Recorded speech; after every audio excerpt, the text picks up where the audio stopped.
I'm Lachelle Black Jesulus. I'm a 3L at Cooley Law School, concentrating in litigation, president of the Christian Legal Society and Military Veterans Law Student Association. I chose to concentrate in litigation just because you can use it in different legal fields. So I didn't want to get stuck in like entertainment or real estate or something. So it's very transferable. And we'll talk about that. So a little background, born and raised in Miami, Florida. I spent most of my time in Wynwood Art District. Before it was like the famous Art Basel hub. So I got to really watch it grow and get gentrified a bit, but really enjoy the creative arts and creative expression part of it, going to a lot of open mics and all of the music things and music scene that I like, underground music scene. I am a first-gen college grad and law student. So I'm gonna go on a little pathway. I chose to really talk about the highlights of my law school journey because it's difficult to do that. We talked a lot about the challenges and the adversity, and I know that we all go through it, but for me, it's difficult to like remember those good highlights, things that happen. Like sometimes I forget unless you write it down. And, oh, that did happen. Oh, that was a good thing. And so a lot of things we talk about with the mindfulness modules in the Journey to Esquire is having the right perception, having the mental endurance and the right perception to really keep going throughout all of these challenges. So for me, again, that's why we're talking about highlights. So in first grade, I was introduced to the career called like someone being a lawyer. It wasn't through a person, but we would have career days and career weeks. And there was all these different characters around our classroom. So people would choose to be like a firefighter, different things like that. I was first interested in lawyering or the lawyer because of their briefcase, actually. I just really like love, what is this person in a suit with a briefcase, what are they doing? Into the mystery of things. So I wanted to figure it out. And over time, I got to learn that, oh, they help people. And again, going back to different fields, like I can help someone in real estate, or criminal law, like there's different fields. So I don't have to be in a box because I really don't like that. So I like that with law, I can do a lot of different things. So fast forward to high school, I was in arts high school. So I was in the Public Service Academy doing criminal justice. Started college courses at 17 at Miami-Dade College. So thankfully I was able to kill some debt and get about a year worth of college credits by the time that I graduated high school, which is great because I saved money. During undergrad, I majored in business, marketing and management. I went to a Catholic school, actually, long story. I'd never seen nuns outside of Sister Act 2. But at that college, they were everywhere, and they were some of the nicest people that I could meet. And being from Miami and all the way in Ohio, actually took 2 friends with me, so we're like the big 3 up there. It was the whole thing, and it was really good just to have a different experience. After undergrad, I learned and got some experience in entry-level marketing jobs, my favorite being a music company that would do 30 showcases a month internationally, all around the world. I didn't travel everywhere, I was in Miami, but that was a good opportunity really to going back to Wynwood, the arts, creative expression, things like that. Next slide, please. So here we are, 1L year. 3 highlights that I have is diversity. So I was one of 6 African-American students in my matriculating class. And I am probably one of 3 that remained from that class. There were no African-American males, just 6 females that started in the fall of 22. So that was interesting, just being in the classroom and noticing that you may be the only African-American student or one of 3. And so I was really excited to see Professor Hardrick as my professor, the law school pro here. I actually found her over the summer online. So when I came to class, I was fangirling. She didn't know, because I'm really quiet, so you won't know. But that's also a part of why I was quiet, because I really, such a fan, I didn't know how to talk to her. So I was like, whenever she would speak to me, I'm like, yeah, good morning, I might say good night, I don't know. So one of the favorite things about Professor Hardin's criminal law class was the PowerPoint. And that was one of the phrases that she would repeat. Some people hated it, I loved it. It won the PowerPoint. Because going into law school, you have to pay expensive case books, and then there's substantive books that go along with it. And sometimes you read the PowerPoint, you read the case book. Then you read the book that goes along with it, and it's saying something 3 different ways. And I'm like, okay, which way am I supposed to know it? What's the law? And she was basically a reminder of just being resourceful. So before there was AI, artificial intelligence as we know it, I like to think there was Professor Hardrick. She would really compile and condense everything on the PowerPoint. So you really didn't have to struggle as a first-term student trying to figure out how to do all of that, how to do an outline. Before we would start each class, she would go over what she did last week. And for people like me, that was the only time that I did it because I couldn't figure out how to really manage the time and do it outside of that. So yes, thank you, Professor Hardrick.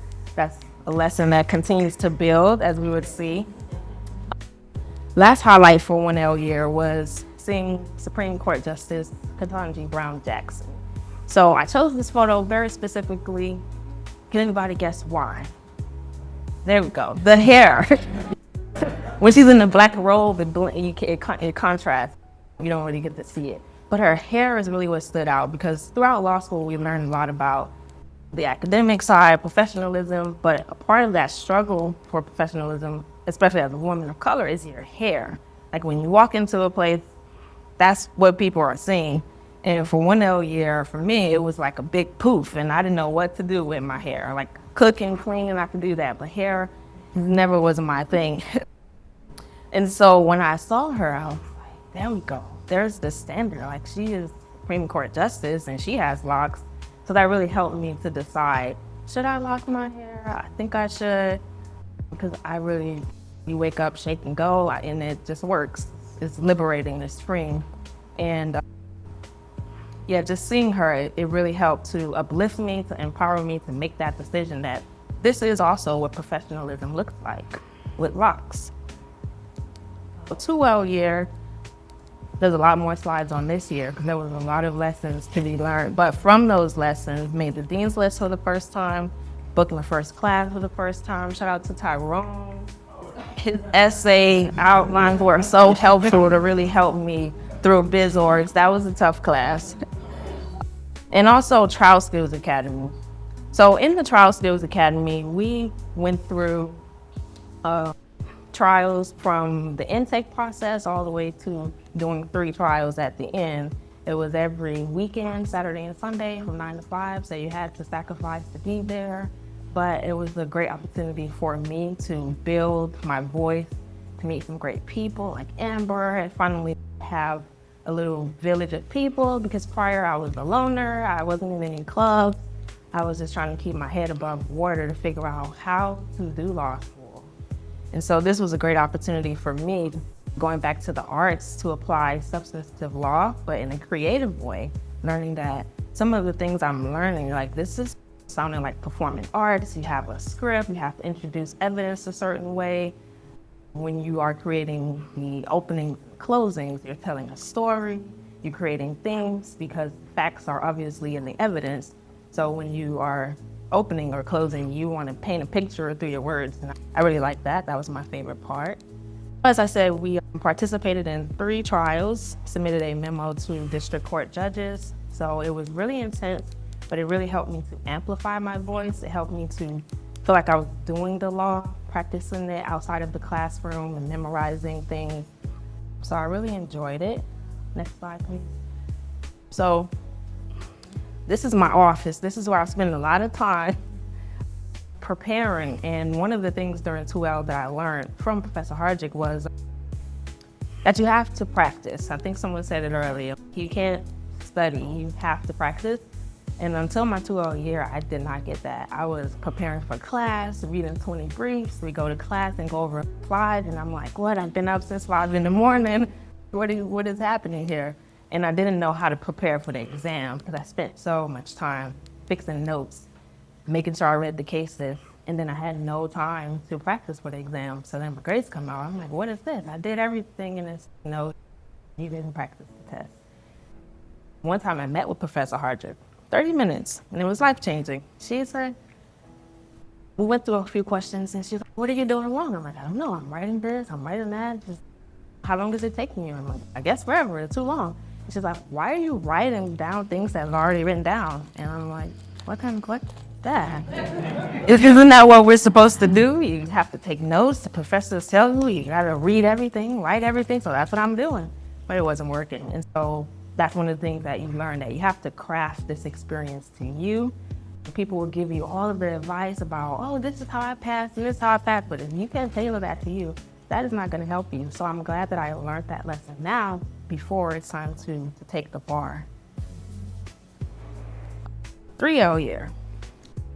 Highlights for that is really interning at the Public Defender's Office, which kind of transitions from the litigation concentration and Trial Skills Academy. So through the internship, we're able to obviously help indigent clients who can't afford counsel. And honestly, I am proud of myself for having an open mind, because I remember talking to Nairobi and Kristani, and they were doing it before me. And I was like, I'm never doing that. It was like, you guys do that. I'm not doing that. And I just had a really negative mindset about it and what it means. But going through the process, I've really enjoyed it. It's nice to see attorneys working together, getting hands-on experience, because that's really how I learn, and that's how you do law, by doing it. So now I get to go to court and see how things actually work outside of the classroom and see real clients with real struggles and people that get to change lives, because it's criminal law, so people are facing life, death, like you just never know. There's a variety of different cases that really affects people's lives. So it's great to see it, a difference being made up close and personal, not just something that you read about or you see it or read the case or something on TV. The next thing to talk about was Boss's Black Tie Ball. So again, shout out to Amber. She did a really great job orchestrating it, and it was a night of real Black excellence, but also diversity. To be there and see the documentary for the first time, get to mingle with judges, lawyers. It was really something that, as a BOSA member, you look forward to that, not really the barrister's ball. We've been Black Tie Ball. It's a thing. And next is the GTE Scholar. I would say my 3 highlights are mentorship, mental health and wellness, and bar prep. And so throughout law school, anxiety was not new for me. I've been struggling with anxiety since like 10th grade. It really amplified or became something for me to realize years later when my parents divorced. Oh my gosh, I have anxiety, like I didn't know. So I really struggled with that just throughout my timeline of schooling. And going through the mental health wellness modules really just reminds me how important it is to take care of your mental health, because we're so busy, we're advocating, everything is adversarial, so it feels like you're this side versus that side, your grades get a curve, so no matter how much you want to just focus on yourself, your papers are being compared to your peers, and that determines the highest grade. So it's important, because as legal professionals, I don't think it's talked about enough, as the law school pro would tell you. We don't talk about mental health enough. Like, everyone wants to be okay. We have these huge agendas and things to get done, and we just go and we get it done and we grind. But if you don't take care of yourself and make time for your mental health, then your body will take the time from you, be it sickness or death, whatever your situation is. So that's always something that I enjoy and benefit from. Next, with bar prep. Everyone knows if Professor Hardwick that she has tons of books out and resources, again, really helping us to have access to what it means to prepare and practice for the bar, because it's not law school, or what it means to have bar coaches or tutors, like being okay to ask for help, build a village the first time that you take the bar, because oftentimes people, they learn the hard way and then they build the village the second time. So I want to just do that right the first time and use my resources, ask questions, and prepare as best as I can. So for me, one way I would describe law school, just overarching, is mental Olympics. That's really what it feels like, because you're always preparing and practicing, whether you're on a 2-year track or a 4-year track, most of us through 3 years, but you're preparing for that one performance, and that's the bar. So everything else is really just practice. For my legal interests, I would like to explore cyber and privacy law. I'm interested in real estate, estate planning, or entertainment business law. Again, I have learned to really just keep an open mind, because I think that our journeys are before us, and if we just keep moving forward, we will end up right where we belong. Future aspirations, I really want to just excel in my legal career, have a work-life balance, continue personal development, namely making sure that my mental health is at the forefront so that I can perform and I can do my best work for my clients and my family and make a positive impact on my community via pro bono work, coming back to Journeys Esquire, helping the next generation, and all of those things that help me to get to where I am. So I appreciate all of the board members who get to pay it forward and help us out. Thank you.